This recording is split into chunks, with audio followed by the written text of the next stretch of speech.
So I was watching a triathlon event with a non-triathlete recently, and they were asking about transition and sort of what you do in there and the purpose of it and so on and so forth. But let's put back to real basic terms. Transition is there for you to change from one discipline into another. So you've got transition 1 or T1, which you go for swim to bike, and T2, which is bike to run.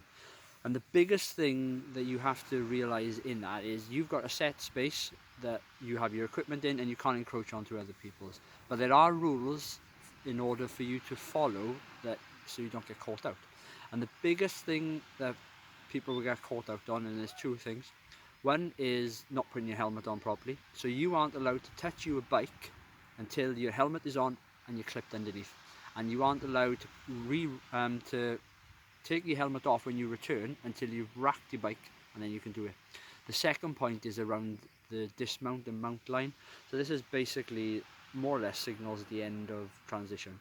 And you can't get on your bike when you're leaving for the bike leg until you are past that line. And you can't ride into transition until before that line, if that makes any sense. So you have to get off your bike before that line. And it's there for a reason. It's there to ensure the safety of competitors.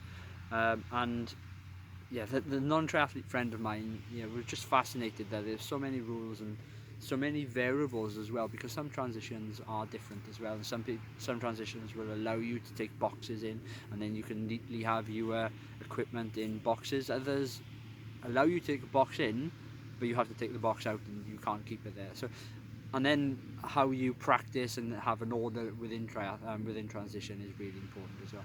Anyway, just some thoughts. What do you do in transition? It'd be good to know. Cheers.